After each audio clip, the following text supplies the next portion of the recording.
Hey, everybody, what's going on? Welcome back to the Chasing Dreams podcast with Charlie and Justin. We are on episode 23. Justin, what's going on, man? Man, 23 episodes. Everything's great, man. I know How it you sounds been? How's your week? cliche and we talk about it all the time, but like it really flies by. Yeah, it does. Yeah, it does. I mean, it's just nuts how we're already on 23 when it seems like just yesterday we started. And, I'd be remiss if I didn't answer or mention this. And I know that I say this very frequently, too. It seems like almost every episode. But I'm still, like, blown away by the number of people that listen. Like, not that, like, our Yeah, listenership is, like, enormous or anything, but just the fact that I'll have, like, random people come up to me that know me from the podcast or whatever. It's pretty cool. it's very cool. Yeah, man. I've been getting more and more, as of recently that people that have listened to it that I didn't know listen. And I'm like, wow, that's awesome. Yeah. I didn't know people actually listened. Honestly, I thought maybe I'm still on my own way thinking that family and friends are the only people that listen to it, but Yeah, we're so definitely it's pretty reaching a cool. big audience. And we have a very specific audience that we're kind of targeting today with our guest. When we kind of put this episode together, because you and I talked about it a long time ago, about having this Yeah. guest on, and it was something that we kind of brought on because it was a unique type of situation with our guest. And we thought that it would be great, especially adhering to our young listeners and some of our student athletes. So our guest today is a student athlete himself who, in my opinion, truly embodies what it takes to have well-rounded priorities by managing his faith, his family, and football. This individual played high school football at one of the most prestigious programs in the country, Pittsburgh Central Catholic. Um, for those of you that are unfamiliar, I mean, there's, myriad of NFL players that came out of there. The main one that comes to mind is Dan Marino. Now he's currently a Division I football commit to the University of San Diego. He will graduate in a few short days here near the top of his class with a 4.59 GPA. And then the other unique aspect about our guest is that he participates in annual mission trips, including multiple missions to Jamaica. So today we welcome to the show Liam Kearney. So Liam, what's up, man? What's up, guys? Not much going on. I'm just excited to be on this. I've listened to a couple of them, and I'm excited to be here. Yeah, dude, you're one of the family now. Pretty cool, huh? Yeah. But Yeah. I got to ask you real quick before we get started, dude. I know that, and you would think that being a teacher, I would know this. And I know growing up in PA, at least the school I went to, our GPAs were different. Typically, you see stuff on a 4.0 scale. My school, though, we went on a 5.0 scale, and that was without college credits. That was more with AP coursework factoring in. So how the heck does a kid like you have a 4.59 GPA? How does that work? Yeah. Well, at Central, like the grading scale is a little different. It's not like I have like some crazy like above 4 and it's out of 4. Like a 4.0 at Central, I wouldn't say is like uncommon. Okay. It's a little bit different, like the weight of the classes and everything. That's kind of, like I said, that was kind of how we did it. I mean, typically what you see now is just a 4.0 is straight A's. And then you'll have some people that bump above that because of like college coursework when Yeah. you enroll like junior or senior year, whereas ours was on a 5.0 scale and it was weighted by AP coursework. And so it was really strange when I went to apply to colleges because a lot of them asked about that and I didn't really know exactly, how that all worked. But Yeah, because I regardless, was you're a reading smart that kid. too. I was reading that and seeing 4.59. I'm like, how do you get that? That's cool. All right, so Liam, I gave a little introduction on you. Justin and I know who you are, and you and I have a very close relationship because training together for a couple years now. But just kind of give our listeners a little background on who Liam is, and this can be anything. We have, when we interview people, sometimes they'll just talk about who they are right now. Sometimes they can kind of like start from when they were younger and transition into adulthood, or in your case, early adulthood. But for our listeners, just who are you? Give us a little information about yourself. Yeah. Like Charlie said, like my name's Liam Kearney. I'm a senior at Central Catholic, play football. I'm going to be going to San Diego for college. And sports have just been like a huge part of my life growing up. Like my mom's family is really big. She was one of 7 and they all grew up all my uncles like were like high school level athletes. Some of them went on to play at college. My one uncle went to play on at Pitt. So like sports has always been huge in my life. And I've just grown up in a Catholic family my entire life. Both my grandparents are just Catholic to the core, just almost shoved down your throat, kind of. But gone to Catholic school when I was little, Catholic high school, and San Diego is actually a Catholic college. So there's, I, it's just been a huge part of my life. Interesting. I never knew that San Diego was Catholic. 'Cause I went to a Catholic university too, Gannon, which is a Division II school in Erie, PA. And I didn't know that that San Diego was Catholic, so that's news to me. Did that factor into your decision at all? Um, I would honestly like to say it did, but in reality, it didn't. Mm-hmm. I just really fell in love with the football program and like the academics and just like the type of guys that they had on the team when I got to meet them. I just felt that I fit in really well with them, and it was a real similar environment to like the values that I see at Central every day. You know, it was pretty interesting because I remember when you and I were talking, and had first. I don't know if they offered you or if they wanted you on a visit first. Did they offer you first? Yeah, they offered me. It was um, it was about the middle of September. It was right after we played Pine Richland, and coach Okay. called me and offered me, and then they wanted to set me up for a visit in January. And I remember, kind of to preface your visit, we were talking and we were highlighting all like the positives, talking about the weather and how the atmosphere would be real cool. And you did some like virtual tours online of like the campus and said it looked beautiful and everything. And I remember the one bit of like hesitancy that you had was because it is so far away, and that would be really difficult for someone who has like really strong family ties like yourself. Like, I mean, me being in, I got to give credit where credit's due, and this is a huge understatement, but you are way more mature at 18 years old than I am, or than I was.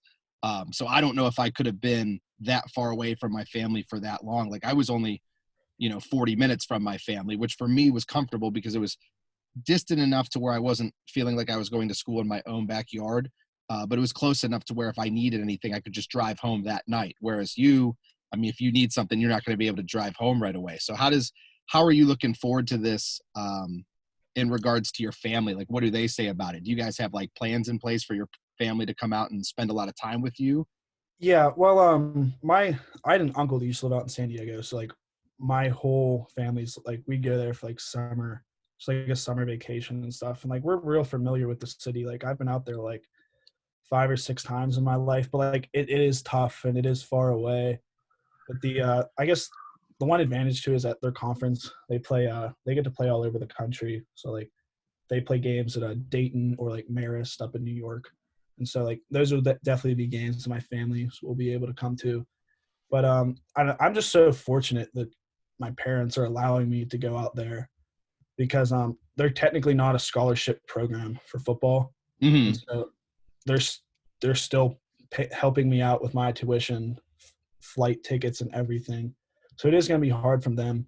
And like also like I've just been really close. I've had some of like the same core group of friends since like when I was in kindergarten and grade school, and just like those are my dudes. And like all my best friends are either going to like Pitt, Penn State, or Duquesne, which is like it's Yeah. obviously tough, but like I know like I'll have those guys for the rest of my life, and I'll be able to meet new people out in San Diego too. Mm-hmm. That's Yeah. pretty cool that you have the maturity and responsibility to see down the road. Mhm. That's one thing I picked out of that. I Yeah, definitely didn't have it when I was 18. That was heck. Sometimes I feel like I don't have it now, and I recently turned 30. A couple months Yeah. ago. All right, man. So that's kind of getting us up to speed with who you are and where you're headed now. We talked about how like family plays a very important role in your life. Looking back over the course of Liam Kearney when he started playing youth football till now, how did your family feel about the whole football thing? I mean, because I know that sometimes, especially nowadays with concussion awareness and stuff, I'm not saying football's frowned upon, but there's a lot of apprehension on parents' end sometimes to allow their kids to play football. Did your parents have any like resistance towards that, or were they cool with everything? And then how did that relationship between your parents and the sport of football kind of progress as you got older? Yeah, I mean, honestly, they offered no resistance at all. That's awesome. Yeah, my dad was actually him and like a bunch of like my other like childhood friends, their dads were like our first football coaches, and like they were Mm-hmm. all into it. And like I said, like my mom's brother played football at Pitt like back in the 80s when guys were just getting messed up and those awful helmets and stuff. But I don't know, I just come from like I guess an athlete's family, I guess. Like we've never had that conversation in my house like, oh, like we don't think this is safe for you, or like you worry me. It's just, I don't know, they just never brought it up. And just, I don't know, I'm so thankful for that, because I believe that like a lot of that stuff's kind of blown out of proportion a little Mm-hmm. bit. And I'm just so thankful that like they haven't offered any resistance, and like haven't made me second guess like what I'm doing in my future. And I'm just so happy with the decisions I made. I could be wrong, but I think that oftentimes you see that type of hesitancy or resistance coming from parents who have kids with high intelligence, just because, this is going to sound ridiculous, but the smarter you are, almost like there's more on the line to risk. Like, Yeah. being a 4.59 GPA student who has aspirations academically that far exceed anything on the football field, it might be a little bit more inclined to worry about you because your brain is so important to everything that you do. Yeah. No, I can definitely see that point. I mean, yeah, I mean, just like I said, like it was never an issue. And I'm thinking about it, like I'm kind of surprised because like I play offensive line and I'm just bashing my head every play. Like I know like a lot of like my best friends that play football, like they're in the same situation. Like their parents have never really Mm-hmm. offered any resistance, because like I think they also understand like how much like we love playing and how like important of a part of our life it is, and like they don't want to take that away from us just because of I don't know, the risks maybe involved, and they just see us enjoying it, want us to be happy. I think you have to give some context here too to the situation about where you come from and where you play, because people outside of it don't really understand it. I mean, like when you hear of high school football, obviously there's a few like trigger areas that come to mind. Like you think of Texas, you think of different areas in Florida and California, and the WPIAL, the WPIAL, which is the league, the Pittsburgh League, essentially, with Pittsburgh and all of the surrounding areas plays in, some of the best football in the country. And you play on one of the top ranked schools in the United States. And I think that there, the culture is probably so much different than it is almost anywhere else.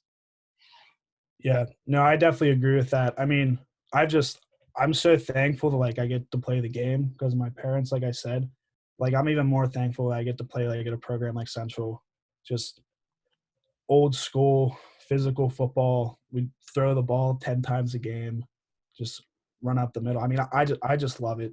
Like the rivalries and everything, just like the atmosphere of a Friday night going out against like a great team, like a Pine Richland, or like a North Allegheny. Like it's always a classic. It's a physical football game.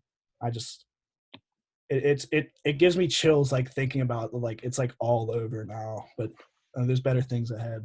I feel like you had a pretty mature mindset in that way too, where you were kind of not, I don't want to say you were caught up in the moment, but you understood how good of a situation you were in as it was happening and not in hindsight. Like you and I would talk about it during training all the time about, how important senior year was and even junior year previously, like in regards to recruiting and how much fun you were having and how blessed you were to be surrounded with good teammates and a supportive school and everything. So like you kind of soaked it all in, and I feel like you kind of milked it for everything that it was worth, to be honest. At least in my eyes, it seemed like it. Like I wouldn't see you as someone who looks back with any type of regret for anything you did or didn't do while you played, which is pretty cool.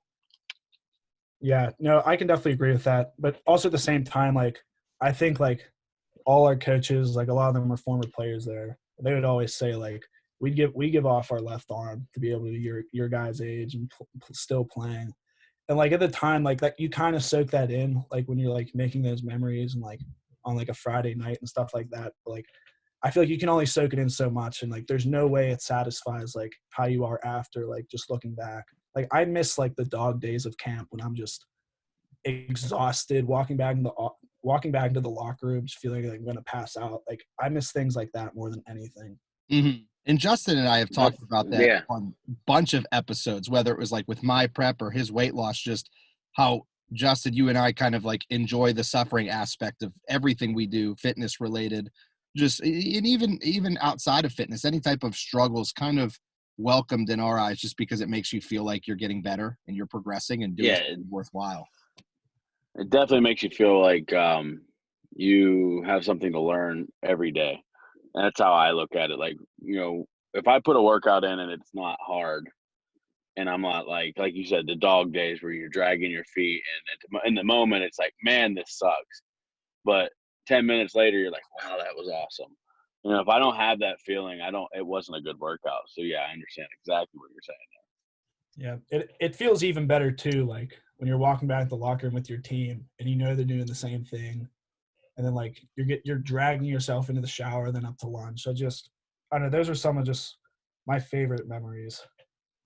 And now, again, to provide some more context here, your team, every year, Pittsburgh Central is one of the top ranked teams in Pennsylvania, if not in the entire country, like we mentioned earlier. This year, particularly, you guys were very high ranked. I think you were number 2 in the state almost the entirety of the year, correct? Yeah, about the second half of the year. Okay.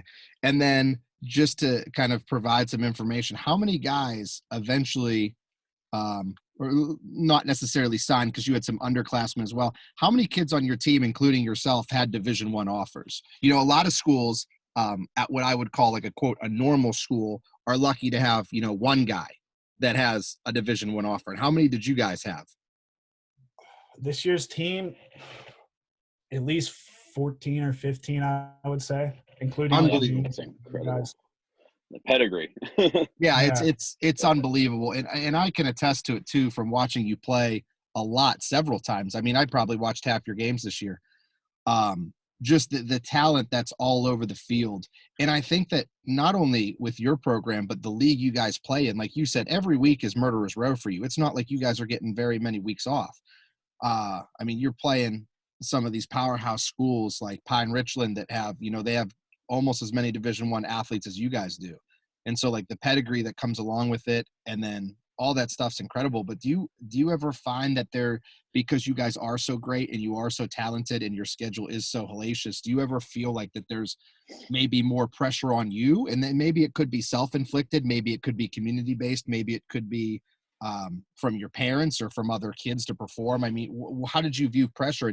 Was it something that factored into your play at all? Yeah, I mean, at Central every year, it's almost championship or bust. So like that brings on a ton of pressure, especially like when you see like a lot of the guys that played at Central like before us, and just like the standards that they have set, just like they've had like top teams in the country and just all the championships and guys that went on from there. Like you don't want to disrespect like what they did by your play, but I mean like I think the pressure's good because I mean it gives you that feeling like it's do or die. Mm-hmm.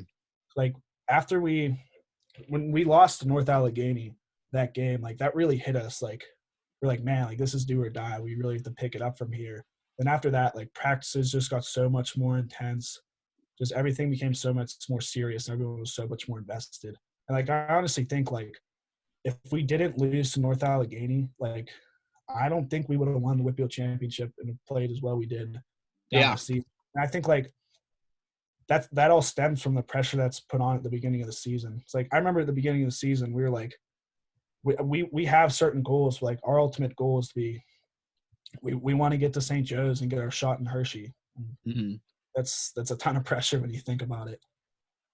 And St. Joe's is, again, much like you guys, but even more so to a greater degree, if you can imagine that, probably even more of a powerhouse, at least not only traditionally, but especially as of late. I mean, they've essentially turned into pretty much an Ohio State feeder school for some of the talent that they have. I mean, I know they graduated a couple guys like Marvin Harrison Jr., I believe. Is he committed to Ohio State right now? Yeah, he's only a junior. He still is his senior Okay. year. Too. And then their middle linebacker is going to Clemson, if I'm not mistaken. Yep, he's a junior as well. And then the quarterback's going to Ohio State. Yep. And I think that when you try to envision what that's like, if you're just an average high school football player playing at an average school, it's pretty mind blowing to see all that talent on one field at once. And like St. Joe's, for people that are unfamiliar, is a Philly-based school. And when I was in school many moons ago, of course, they used to do it the east side of the state and the west side of the state during state playoffs. And essentially what you would have is you would have a champion from the west, which was most of the time, at least in 6A, which is the biggest division, whoever won the Whippeal, and then they would meet most likely St. Joe's. So it was almost a foregone conclusion where St. Joe's would play whoever won the Whippeal, whether it was Pittsburgh Central or Pine Richland or whoever.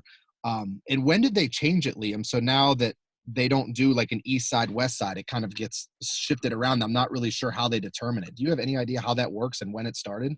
They changed it going into last year, which was my junior year, because prior to that, I think the 4 or 5 past Whippeal championships was either a Whippeal team against St. Joe's, and the Yeah. Whippeal team would either be us or Pine Richland. And I just Mhm. think the guys in the middle of the state and PIA got tired of that, and then they actually switched it for next year. They're going back to the old way, which is No, of course. kind of upsetting. So Yeah, so your season, we'll get through this real quick before we move on here from football. But your season, you only had one loss during the regular season, which was to North Allegheny, which admittedly was a difficult pill to swallow. I was at the game. You guys were better. I felt like you controlled the ball. Time of possession was probably largely in your favor.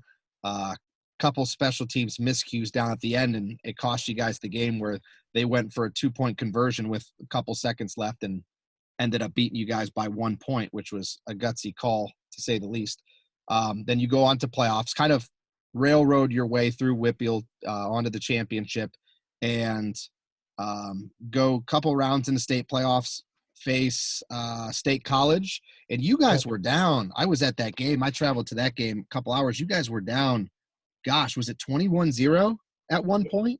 it was 14-0? 14-0. They smacked us in the mouth. They returned the opening kick. We came out on offense, 3 and out. Then they got the ball back and just punched it down our throat. And That was a huge win for you guys to come out of that one. And then, unfortunately, everybody knew it coming in that the state championship game was going to be before the state championship game. Yeah, there were actually rumors the week before. We didn't want to get ahead of ourselves, but there were rumors that if we beat State College and we play St. Joe's next week, there's a possibility it would have been on ESPN. But that would have only happened if it was on a Friday night, and we ended up catching them on a Saturday. So it would be like the number 1 and 2 teams in Pennsylvania. Just the thought of that makes me so excited. Yeah, I can imagine. Rightfully so, for sure. So it was kind of unfortunate then, because after that you have you have St. Joe's, who goes on to the state championships after squeaking by you guys barely. Marvin Harrison Jr. made an unbelievable play on the end zone to was that to send it into overtime, if I'm not mistaken? Yeah, it was 4th down with 15 seconds left. Yeah, not trying to bring up, bad memories, but yeah. They go on to the state championship game and then just completely annihilate, drawing a blank on who they were playing. Was it Central Dauphin, if I'm not mistaken? Yeah, I think the score was 35-13, I think, and Central Dauphin had like a really late touchdown in the last couple minutes. Mm-hmm. All right, so moving on from football, man, tell us a little bit about your faith, because I know that, this is something that Justin had mentioned to me he was really excited to get into. So you guys can go ahead and kind of talk about that a little bit. Okay, yeah. Yeah, I'm excited. Yeah, I went to a Catholic school, like I said, my entire life. And just like when I was younger, like, I guess, like, I don't know, it's hard to get invested into your faith, like when you're in like grade school, because like I would do a Catholic grade school. You're a kid. It was just like always on top of me. Like, I don't know, I didn't really like deeply believe in it or like think about it until I got into high school. And just like some of the teachers and faculty that I met at Central just like done wonders to me. I could sit here and for hours and talk about them, like guys like Mr. Goldcamp, who I know you know from Gannon, Charlie, Hmm. and just some of my teachers. They've just been absolute all-stars, just unbelievable. I think it's really important to like talk about them people that are influential in our lives when we're younger, you know. Because they don't a lot like you said, the teachers a lot of times teachers don't get that respect or the accolades for what they actually do for kids. You know what I mean? I mean, obviously they get, you know, props for teaching them and kids that graduate, you know, whatever.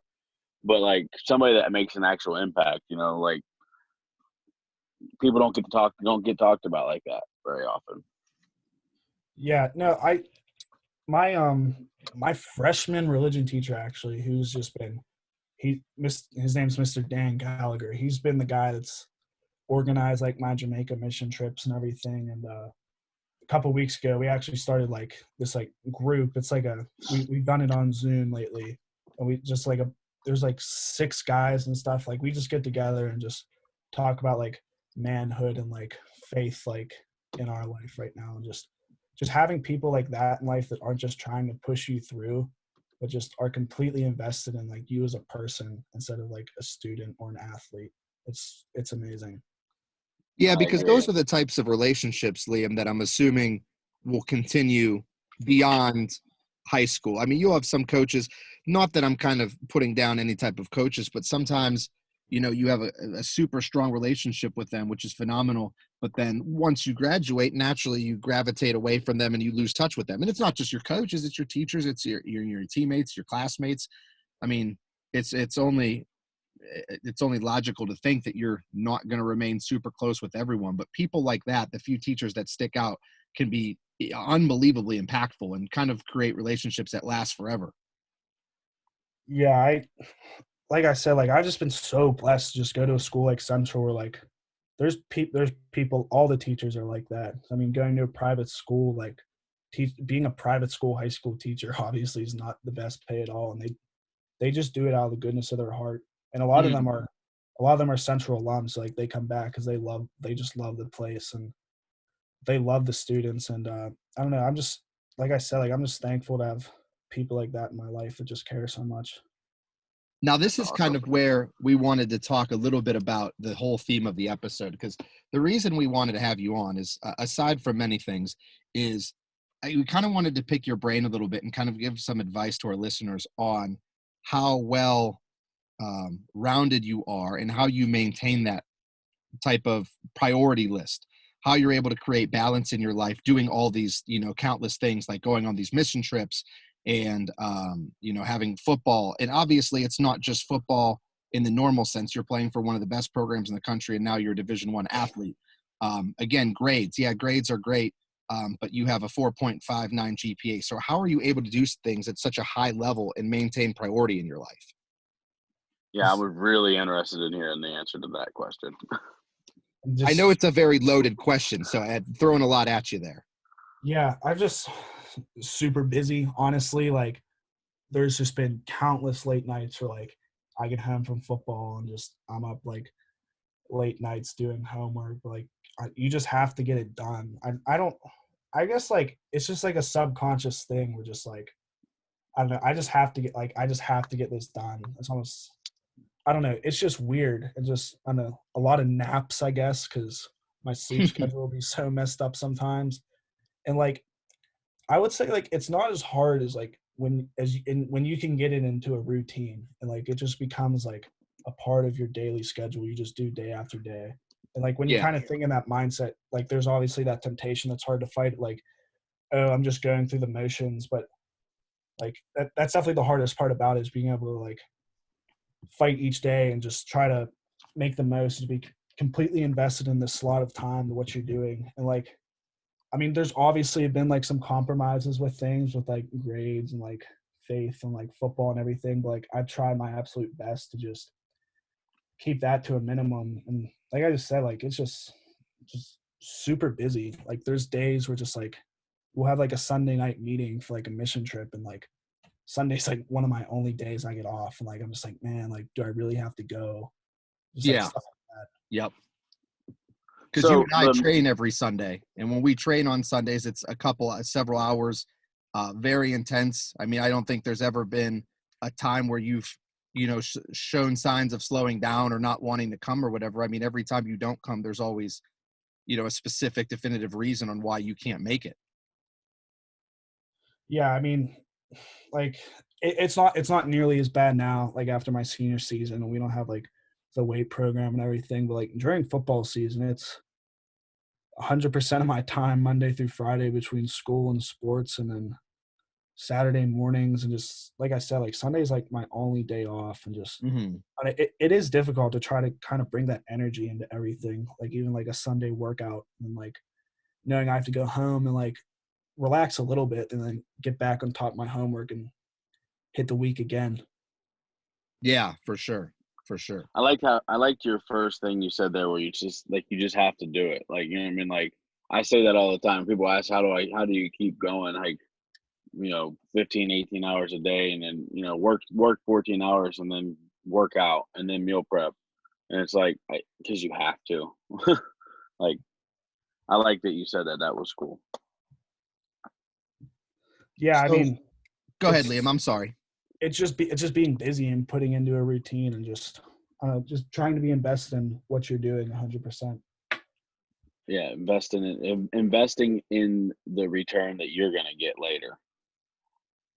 Yeah, And I That's definitely. think pretty. that it's super important too for you to recognize that, I don't know how I want to word this. It's super important for you to realize, that everything you're doing is a means to an end. I've never seen you approach anything with less than 100% effort, and you realize that there's always a specific reason why you're doing something.